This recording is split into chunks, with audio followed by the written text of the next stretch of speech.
আসসালামু আলাইকুম। ভয়ের আড়ালে ভালোবাসা গল্পের 3 নাম্বার পার্ট। অনু ফোন হাতে পায়চারি করছে আর কারোর সাথে কথা বলছে। ওয়াহিদ রাগে ফাইলগুলো ছুঁড়ে ফেলে দেয়। সামনে রাখা টেবিলটায় সজোরে এক লাথি মেরে উল্টে দেয়। কাজের টেবিল মুহূর্তেই চূর্ণ বিচূর্ণ হয়ে যায়। বিকট শব্দে অফিসের সমস্ত কর্মচারীরা কেঁপে ওঠে। যে যার জায়গা থেকে লুকোতে শুরু করে। কেউ চেয়ারে গুটিসুটি মেরে বসে আছে, তো কেউ ওয়াশরুমে দৌড়, কেউ মনে মনে দোয়া ইউনুস পড়ছে।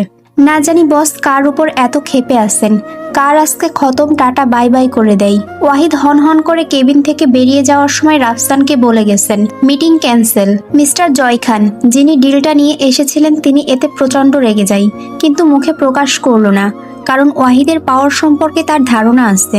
অনু মন খারাপ করে বসেছিল জন্য অহির ব্যাপারটা খুব খারাপ লাগে, তাই অনুকে সে নিজের ফোন দিয়েছে তার পরিবারের সাথে কথা বলার জন্য। অনু অহির ফোন নিয়ে তার বাবা আফজাল খানের নাম্বারে কল করেন। হ্যালো আব্বু, আমি অনু।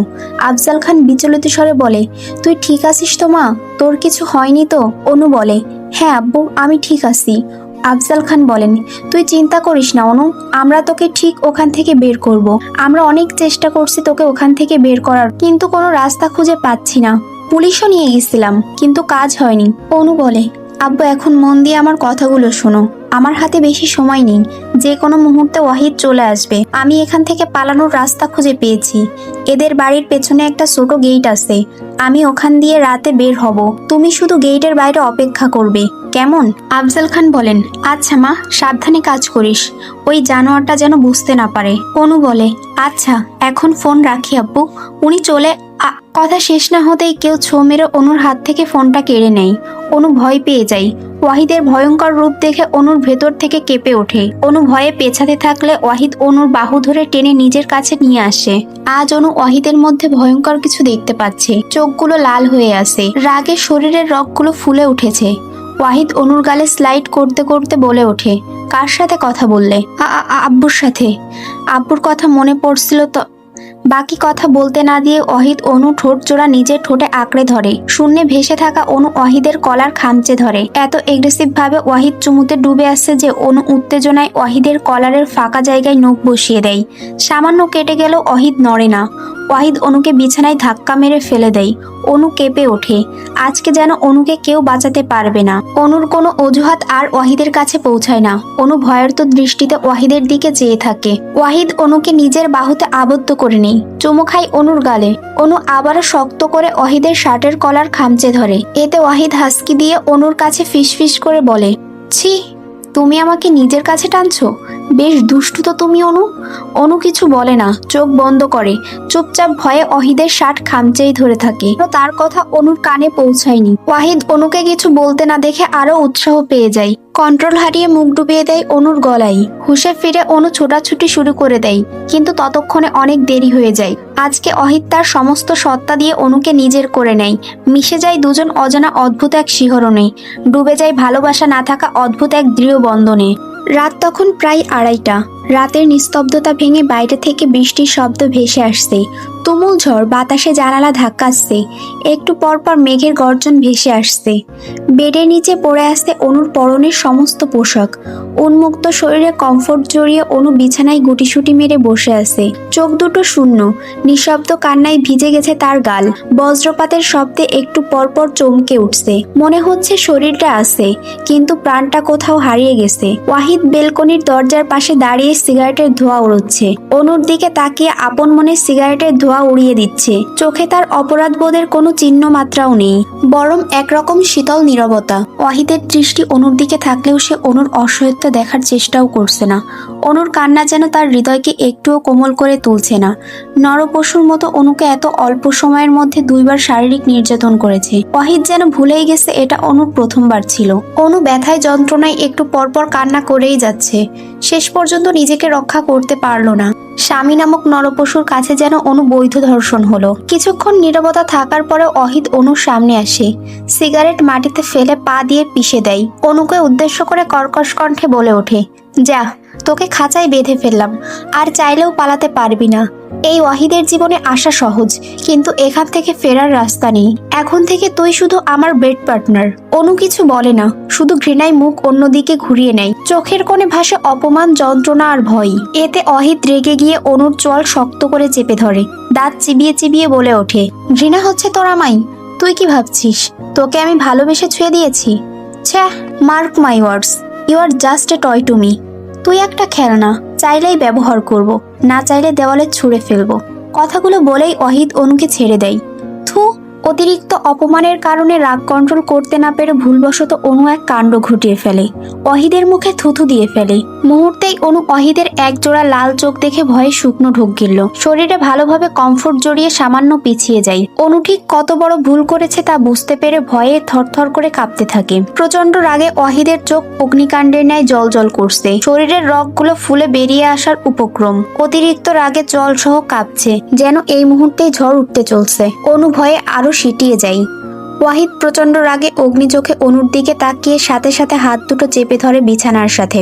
এতটা শক্ত করে চেপে ধরেছে যে হাত ভেঙে যাওয়ার উপক্রম, যেন শরীরের সমস্ত রাগ এই নরম হাতের উপর ভর করেছে।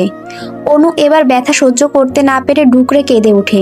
ওয়াহিদ রাগে রিরি করতে করতে বলে, আমাকে টাচ করা তো দূরের কথা, কেউ কথা বলারও সাহস পায় না, আর তুই আমার মুখে থুতু দিলি? বাহ, এই পুঁটি মাছের দেহে অনেক বড় কলিজা তো। একটু বের করে দেখি তো কত বড় হয়েছে। অনু ভয়ে হেসকি তুলে কান্না করছে। নিজের অজান্তে যে এত বড় কাজ করে ফেলবে তা অনু স্বপ্নেও ভাবেনি। অজানা ভয়ে অনুর চোখ ভিজে যাচ্ছে। এখন অনুকে কে বাঁচাবে? কান্না ভেজা কণ্ঠে বলল, আমি ইচ্ছে করে করিনি, প্লিজ ছাড়ুন আমায়, লাগছে। উহু পি। আর কোনো কথা বলতে দেয় না। ওয়াহিদ সোজা অনুর ঠোঁট দখল করে নেয়, আক্রমণাত্মকভাবে চুমু খেতে থাকে। অনুর গলায় কাটা জায়গায় পুনরায় কামড় বসিয়ে দেয়। ব্যথায় অনু অহিদের পিঠে খামচে ধরে। অনু কোনো মতে ছলছল চোখে মুখ দিয়ে আওড়াতে থাকে, প্লিজ এখন কিছু করবেন না, আমার শরীরে ব্যথা, আমি মরে যাব প্লিজ। ওয়াহিদের নেশালো কণ্ঠে ভেসে আসে, তোকে মারতেই তো চাই, আপনি খুব খারাপ মানুষ, তোর ধারণারও বাইরে। ওয়াহিদ অনুর চুলের ঘ্রাণ নিতে নিতে বলল, অনুর বিয়ের 7 দিন পেরিয়ে গেল, এখনো অনুর কাজিন মেঘকে খুঁজে পাওয়া যাচ্ছে না। কোনো ছেলের সাথে পালিয়ে গেলে তো এতদিনে অন্তত ফোন করে যোগাযোগ রাখতো যে আমি পালিয়ে এসেছি, কিন্তু এমন কিছু হয়নি। মেয়েটা যেন একদম উধাও। বাড়ির মানুষ খুব দুশ্চিন্তা করছে। একদিকে খান বাড়ির ছোট মেয়ে অনুকে জোর করে বিয়ে করে নিয়েছে চৌধুরী বাড়ির ছেলে, অন্যদিকে মেঘের কোনো খবর নাই। পুলিশকে ইনফর্ম করা হয়েছে, তবে তেমন কাজ হচ্ছে না, যেন পুলিশগুলো কারো কেনা গোলাম। খানবাড়িতে যেন শোকের ছায়া নেমে এসেছে। যবে থেকে আফজাল খান চৌধুরী বাড়ির ব্যাকগ্রাউন্ড সম্পর্কে জেনেছে, তবে থেকে আফজাল খানের স্ত্রী মেয়ের জন্য কেঁদে কেঁদে প্রায় অসুস্থ হয়ে গেছে। আফজাল খান ঠিক করেছে, যে করেই হোক মেয়েকে ওই বাড়ি থেকে বের করেই ছাড়বে। অফিসে বসে নিজের কাজ করছে ওয়াহিদ। অন্য দিনের তুলনায় আজকে তার শরীর একটু বেশিই ক্লান্ত, হয়তো ঘুমের প্রয়োজন, কিন্তু মাথার ভেতর একটা বিষয় ঘুরপাক খাচ্ছে। তুহিন চৌধুরী মানে ওয়াহিদের বাবাকে কারা মারার জন্য হামলা করেছিল সেটা ভাবছে। এর মাঝে কেবিনে আসে রাফসান। রাফসান বলে, বস। ওয়াহিদ বলে, হ্যাঁ। রাফসান বলে, আপনি যা খোঁজ নিতে বলেছিলেন। ওয়াহিদ বলে, বলো। রাফসান বলে, বস আসলে। ওয়াহিদ রেগে গিয়ে বলে ওঠে, হেয়ালি না করে বলো। রাফসান বলে, আসলে বস, স্যারের উপর জয় খানের লোকেরা হামলা করে। ওয়াহিদ হাত দিয়ে ইশারা করে রাফসানকে থামতে বলে। রাফসান বলে, কিন্তু স্যার। ওয়াহিদ বলে, স্টপ, কোনো কিন্তু না। ওয়াহিদ এক পৈশাচিক হাসি দেয়। এই হাসিতে লুকিয়ে আছে গভীরতা, যে কেউ তার সামনে দাঁড়ালে ধ্বংস হয়ে যাবে। ওয়াহিদ হঠাৎ উঠে দাঁড়ায়, তারপর কেবিন থেকে বেরিয়ে চলে যায়। প্রায় দুপুর হয়ে এসেছে, অনুর জ্ঞান এখনো ফেরেনি। আকাশের বৃষ্টিও থেমে গেছে, তবে মেঘ আছে এখনো। অহি এসে অনুকে ডাকলো। অনু আস্তে আস্তে চোখ খুলে তাকাই। অহি অনুর ফ্যাকাশে মুখ দেখে কষ্ট পাই। তুমি ঠিক আছো তো অনু? অনু উঠে বসতে চাই, কিন্তু কোমরের ব্যথায় বারবার পড়ে যাচ্ছিল। তবুও অনেক কষ্ট করে উঠে বসে। অহিকে দেখে অনুর চোখ ছলছল করে ওঠে, জল গড়িয়ে পড়ে গাল বেয়ে। মুহূর্তেই অহির কোমল হৃদয় ব্যাকুল হয়ে অনুকে জড়িয়ে ধরে। প্লিজ কেঁদো না, সব ঠিক হয়ে যাবে। অনু অহিকে জড়িয়ে ধরে কান্না করে দেয়, যেন এই অপরিচিত মহলে বোনের মতো একটা ছায়া পেয়েছে। যেখানে অনু হাজার অভিযোগ তুলে ধরতে পারে। অহি অনুর পিঠে হাত বুলিয়ে দিয়ে শান্ত করে, তারপর অনুকে ধরে ওয়াশরুমে নিয়ে গিয়ে ফ্রেশ করিয়ে আনে। অহি নিজ হাতে অনুর গলায়, ঘাড়ে, হাতে, ঠোঁটে মলম লাগিয়ে দেয় যেখানে যেখানে কেটেছিল। অনু চুপচাপ চোখে শুধু অহির যত্নগুলো দেখছে।